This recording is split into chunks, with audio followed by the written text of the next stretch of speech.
Hello, everybody, and welcome Hi. to the next episode of our Back in Business podcast with Mr. Wiseglass here. How are we doing? We're here again for another week and I know. another guest, Gone very quickly this week, hasn't it? hasn't it? How's your week been? Yeah, same as last week, same as the week before, same as the week before that. Well, Like, I've had a great week because I'm back in the office, which is all good. So we have another guest this week, somebody who we've worked quite closely with in the past and is excellent at what he does. So without further ado, let's bring in Mr. Kevin Feddy of Kevin Feddy Media. Hello, Kevin. Hello, gents. Hi, Kevin. How are you doing? Very good, thanks. Nice to see you. Likewise. Always a pleasure to see you. If Stephen was a bit balder, then we could look like triplets. We all look the same, don't we? Correct. Yeah, I was thinking that really. How's life treating you?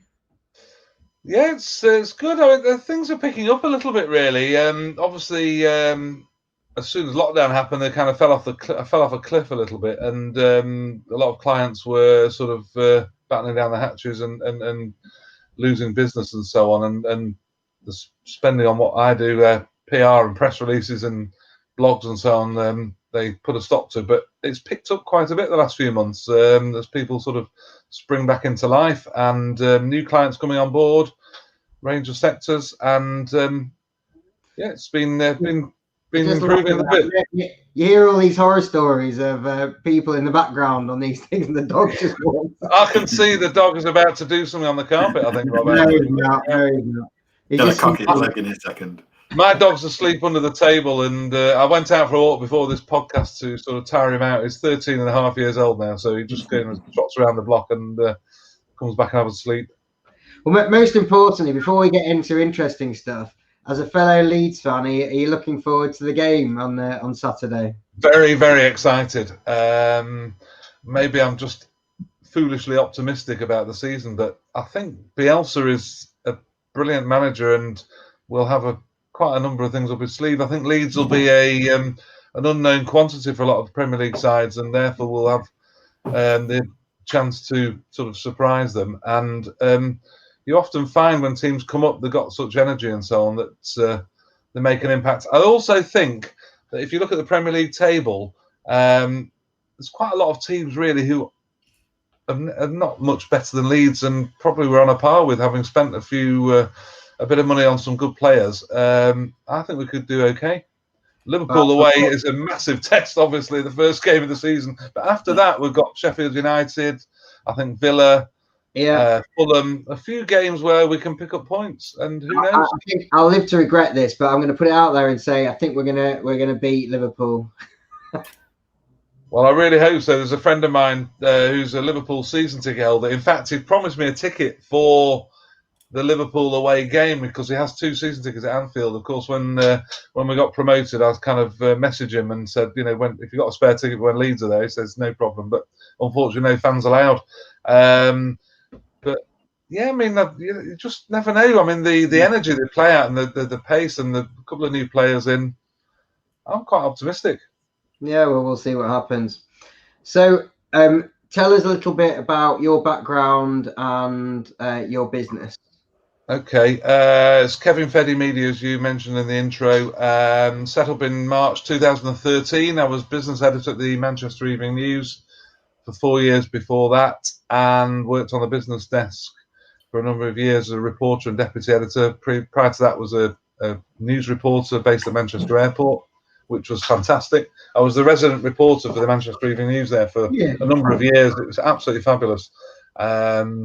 With an office overlooking the runway and really close to all the action at the airport. There were some amazing things happening, including the construction of the second runway, if you remember all that time in the late 90s with Swampy and all the protesters and so on, and many other things besides.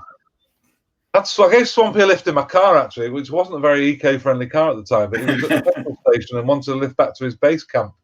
So he jumped in my car, and he was very considerate. He put bin liners on the passenger seat so he wouldn't get the seat dirty.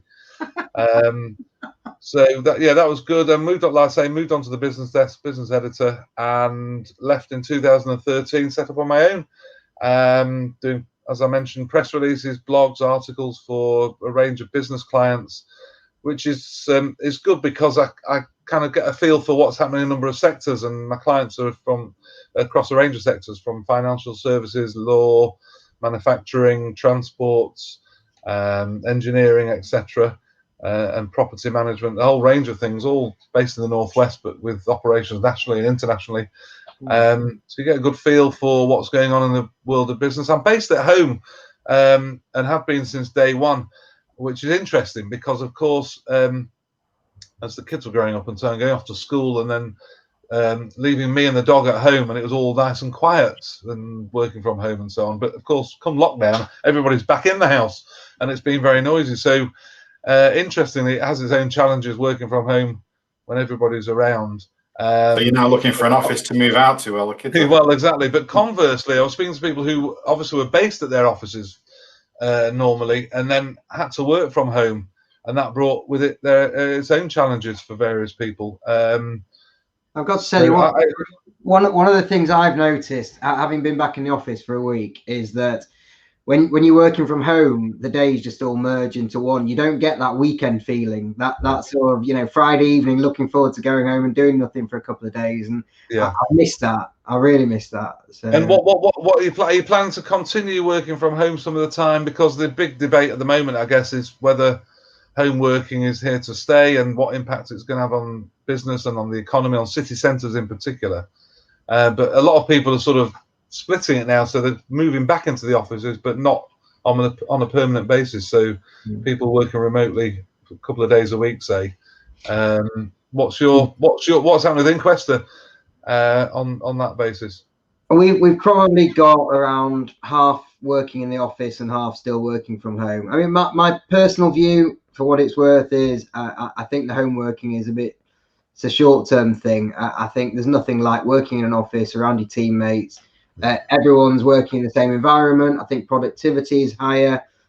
We're relatively flexible with our staff anyway. If people need to leave early, whatever it may be. But I think it's I think for the big corporates, it's going to be a heck of a lot cheaper for them to have people working from home. But is it the right thing for the business? I'm not convinced. I prefer the office work environment personally. Training, development, supervision, it's easier to be in the same environment rather than dotted around on different screens. Yeah, I mean, I think systems and modern technology is great, but you can't replace that human interaction. I was going to say that the banter you get, the energy you get from being together, throwing ideas around, picking up information, and like Simon Stephen says, sort of bouncing sort of ideas and training people, etc. And just the human contact is vital really for success and, like you say, productivity. And I also think not everyone's wired the same. Some people are just very motivated. They'll sit at their desk, they'll work all day long. And then there are others who will try and do anything they can to get out of doing work because they're just naturally lazy. It's not a criticism. No, but there are people who are just naturally lazy and will try and do as little as possible. And I think when you're in an office, there's less ability to do that. So for us, we want to get everyone back in the office as soon as is allowed really, and is safe for everybody in the office. So yeah. So in terms of, I mean, we know what you do because we use you for our PR. But for anyone who's watching, just tell them in terms of PR, what value does that add to a business? Well, it does in a number of ways add a lot of value. First and foremost, the profile of the business, getting more awareness of the business, what the business does, the people involved in the business. That's the sort of core benefit. And I particularly specialize in B2B PR, so the business world, publications relevant to various businesses, sectors, and regionally. And so the profile they get from my clients get from being in the press, if you like, is great. There's all sorts of other spin-offs as well that sometimes you just can't predict. And I've had clients tell me about, for example, they've been in the press a few times and they're getting brilliant quality CVs across their desk of people who could potentially be very good recruits because they've heard of them, they like the sound of what they do, etc.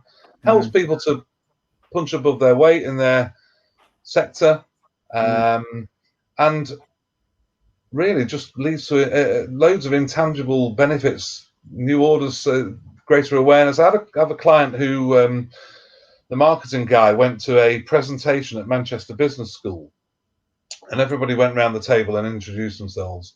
And somebody came up to him afterwards and said, "Oh, I've heard all about you. I've read about you. You know, I know about your business." And he thought it was fantastic, and it was, because it was just getting on people's radar, raising awareness, and bringing lots of other benefits.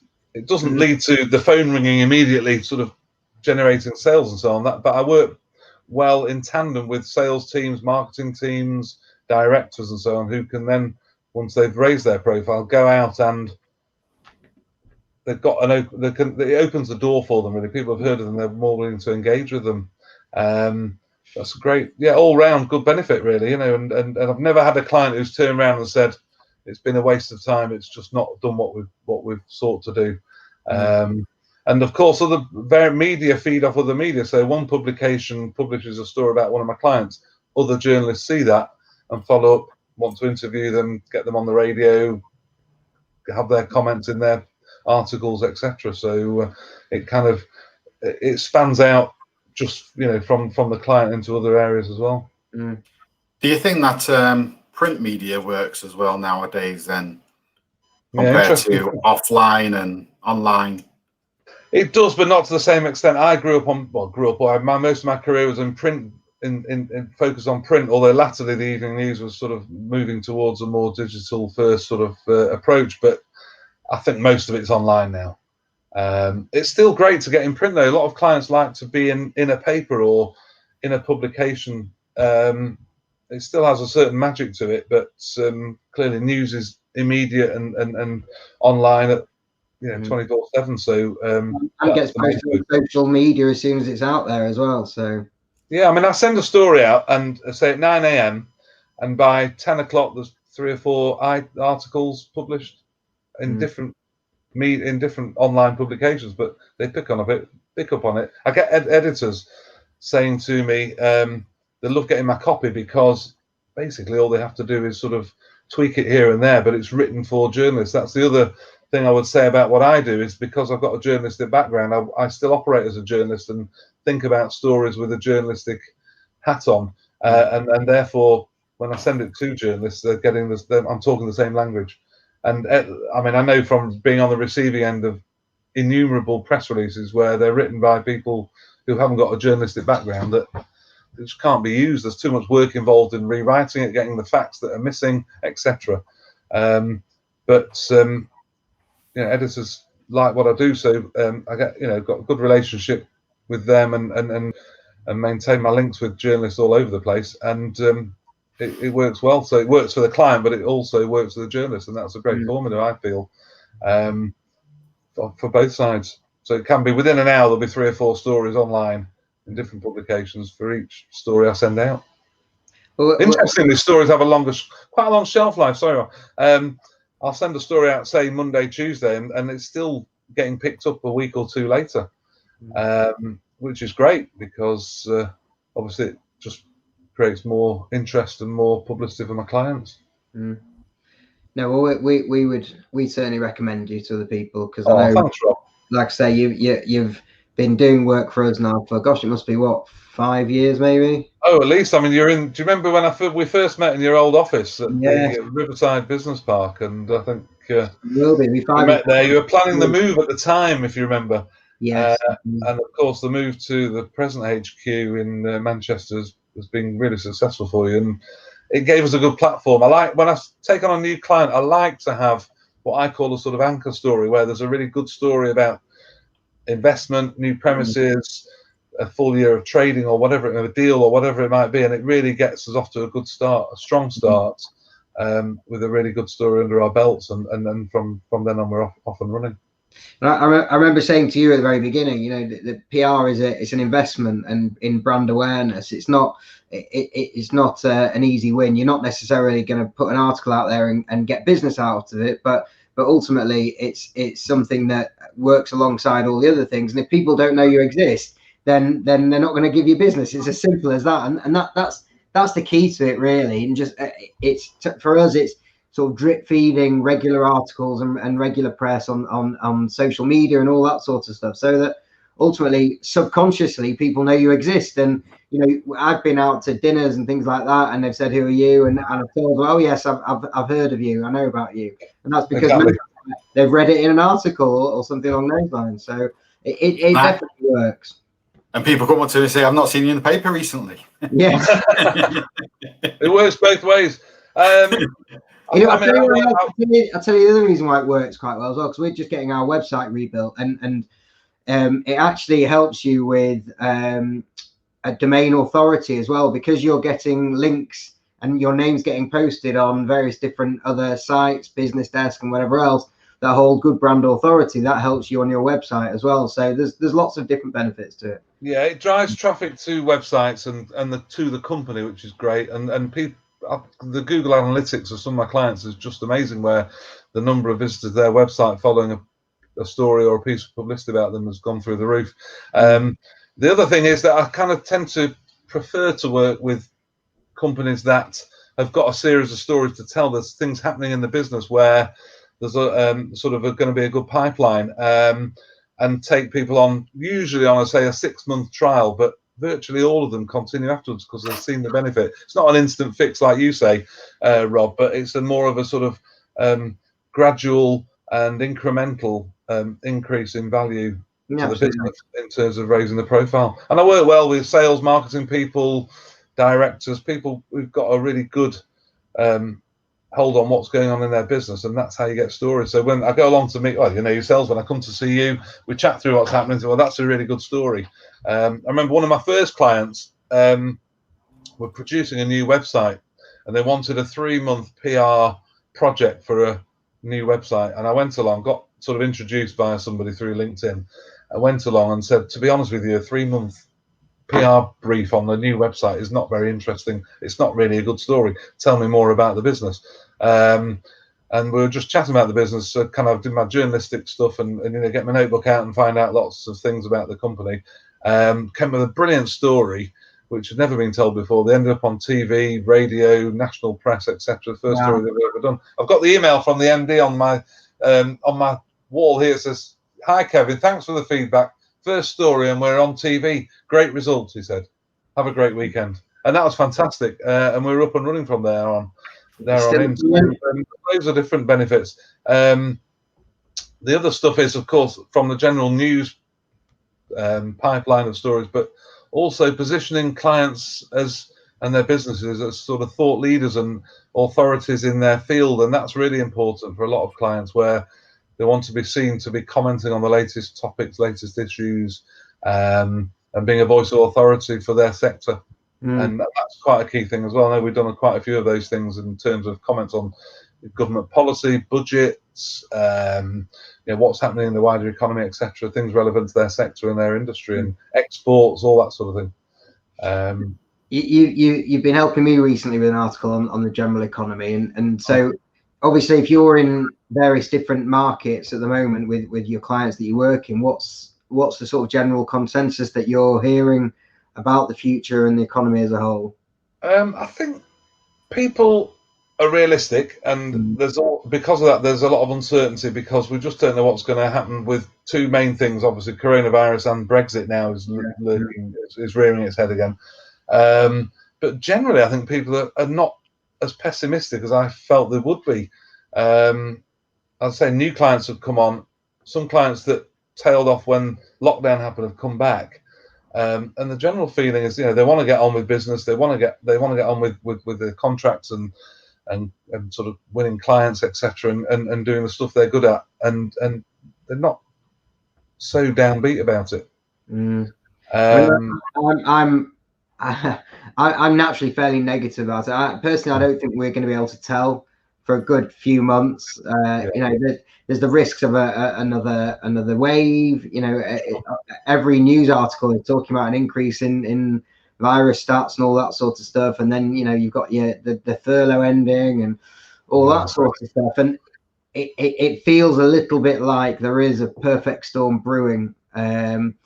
I hope not. I hope it goes the opposite way, and there is a bounce back. You know, as not if the banks behave themselves and continue lending responsibly, and well, or on the other side of not being too cautious, then there's a good chance the property market will survive and do okay. But you know, with likely redundancies that are going to happen, these are worrying times. There's no doubt about it, and there must be many businesses out there at the moment who are worried, who are genuinely concerned. They're good, solid businesses, but they've lost 3, maybe even 4 months worth of trade, and you know, that's a lot. That's well more than a quarter of the year of trade, and to try and recover from that, I think is going to be very challenging for a lot of people.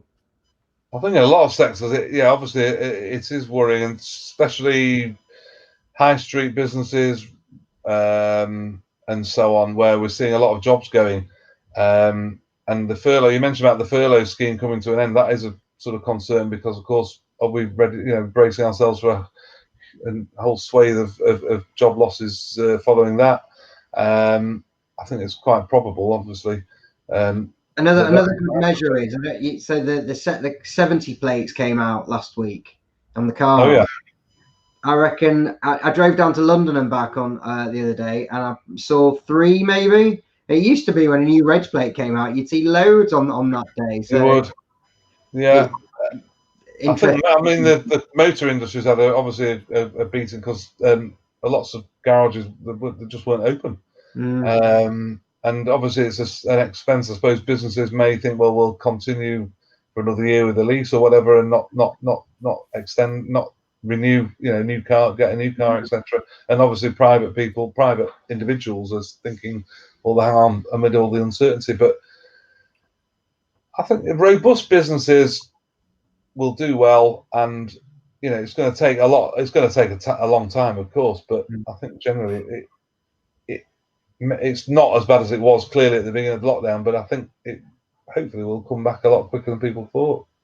I think also optimism is very important. I think confidence in the market and in the economy and in business is very important. I think in the past the media have been particularly negative about things, and then people follow that trend, and it becomes a self-fulfilling prophecy. Self-fulfilling prophecy, and I think this time it does seem a little bit more positive. So we'll see what happens. We'll see. Yeah. Well, Stephen, on the insolvency side, I guess I think it's an issue. There is going to be a lot of doom and gloom out there, unfortunately. I think there's a lot of businesses which they don't know what to do with themselves just yet. Whilst they're still got a bit of the furlough and their bounce back loans, and they're starting to open up again and seeing what the market's like. Decisions will take a bit of time, but I think it will happen. I just got something through saying mid-sized firms is going to, I think 60% of the UK's medium-sized firms are planning redundancies. That's just mental. I don't know whether it's quite going to be insolvencies or it's just larger firms, medium firms cutting back. It's going to be a lot of cutbacks. There might not be a huge amount of insolvency. It'd just be trimming back your staffing. So you'll hear of lots of redundancies and places closing. Whether that will formulate into formal insolvency, it will just be that businesses are cutting back. No, ultimately, payroll is the biggest expense of nearly every business. So, wages and staff are the first to go, unfortunately, and that will have a huge knock-on effect. People's spending power. Yeah. What will happen to the people who do lose their jobs? Are they going to find it? They're going to find it very difficult to get new jobs. Or are there going to be a whole program of retraining? Or will there be new industries emerging? Just Who knows? Who knows? I suppose it'll be entrepreneur. You know, how entrepreneurial are these people who are being made redundant going to be? Yeah. You know, or whether there's going to be massive knock-on effects. What's the knock-on effect to the welfare system? Yeah. And then for young people coming out of university as well, looking for jobs, it's going to be difficult. I think the next couple of years are going to be difficult. I think it will recover, and it will recover well, but I just feel that companies that have lost that cash flow of 3 months worth of trade, plus even now when you're back up and running, you're back at sort of limited output and production because of, you know, all the social distancing and all the COVID guidelines and the fear of and the uncertainty of a second wave and all that sort of, you know, the thing about economies is uncertainty never works well. No. It's the worst thing for an economy, and I think at the moment things are very much uncertain. So all will become clear, I think, over certainly by Christmas time. I think. Yeah, I think the next 3 months are crucial, and with Brexit in the prominent again, and people that sort of looking at that, and that's another aspect of uncertainty, isn't it? Really, for businesses in terms of where that's heading. We'll just have to see what happens. Great. Well, we are coming to the end of our show. It's good night from me, and it's good night from him. It's been great talking to you. Really good, insightful as always, and it's been great to have you on. So it's been a pleasure and great to be on. Thank you very much for inviting me, and catch up again soon. You're very welcome. Thanks, Kevin. Thank you. All right, thank you, Kevin. And that's Kevin. Yeah, there we go. And that's the end of another show. Yeah, try again next week. Maybe the dog might make a show again next week. We'll see. Maybe we'll have the dog on as a guest. Well, maybe. He probably talk more sense than Kevin. All right. Thank you very much for listening. Bye-bye. Take care now. Bye.